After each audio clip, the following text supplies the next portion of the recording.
The Rebbe is going to continue with number 2. Therefore, if we put our hearts to answer only one famous question, I'm certain that all the questions and the doubts, these doubts, will disappear from the horizon.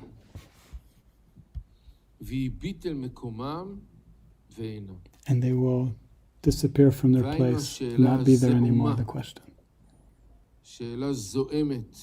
And this is the question, hard question, that is burning, that has been asked from all people of the earth, from all of humanity. Not only a question that applies to people who are religious, but a question that applies to all of humanity. What is the meaning of our life? Meaning, for these few years that we're here,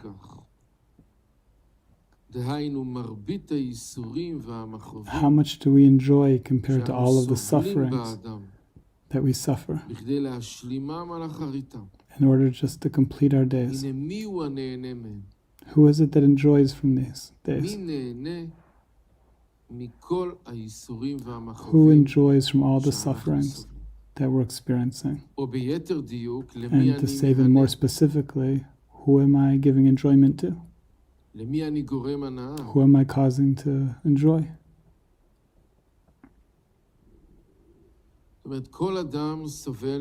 Meaning, every person suffers. Some more, some less. Everyone with their own particular package. So the question is, for what reason are we living?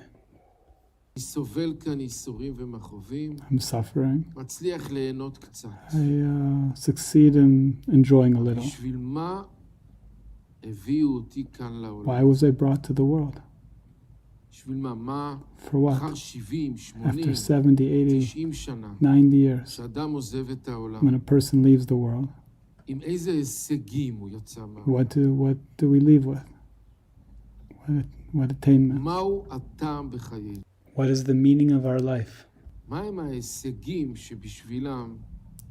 What do we gain from being here? Why suffer? Why so much suffering? What's the point here?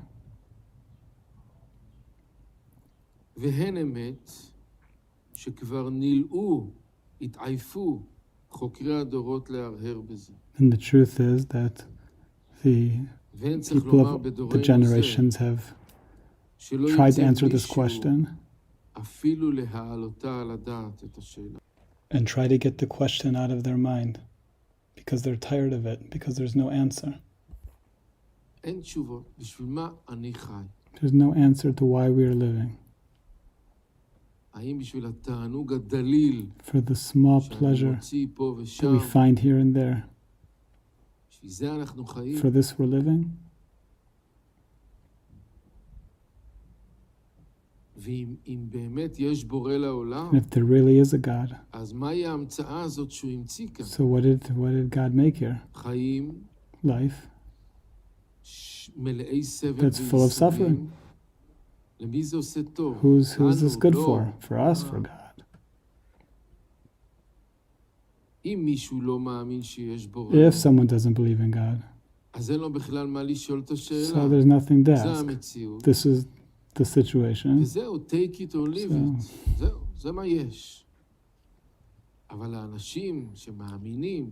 but for people that believe that there is God, so what's the purpose here? What's the point?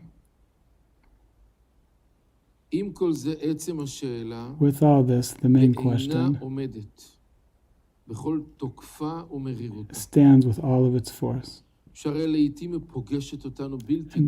And times it comes to us when we're not thinking about it. It comes like a guest that wasn't invited, and it burns in our minds and brings us to the ground.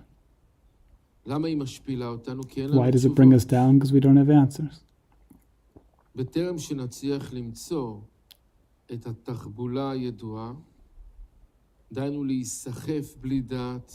until we find the regular way to just go on without understanding. So Rabbeinu Baal Sulam is saying that if we pay attention to this question, what is the meaning of our life? So all the other questions will disappear. Number 3.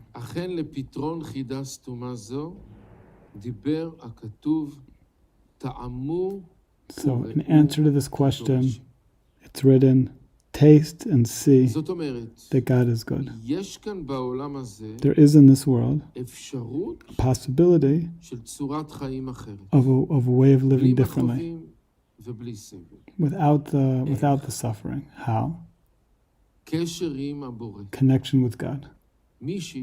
Someone who has connection with God feels good and is happy, enjoys from life. Taste and see. Experience. There's a possibility for every person to experience this, the true life, which is hidden underneath the outer reality. Because those that keep the Torah and the mitzvot as in the proper way, then they experience differently. They are the witnesses of the goodness of God. So there is a way in this world to be saved from the suffering and to live an enjoyable life. How? By keeping the Torah and the mitzvot in the proper way. But what does it mean in their proper way? First of all, in its simple meaning to keep all of the spiritual laws, all of the things that are to do and not to do, to keep them. That's the first thing. Without any reforms. Second of all, to keep the Torah and the mitzvot, the Torah and the spiritual practice of Torah, from its inner aspect, not just from the outer aspect. Meaning, in order to arrive at belief in God and aligning our character to God, in our minds and in our heart.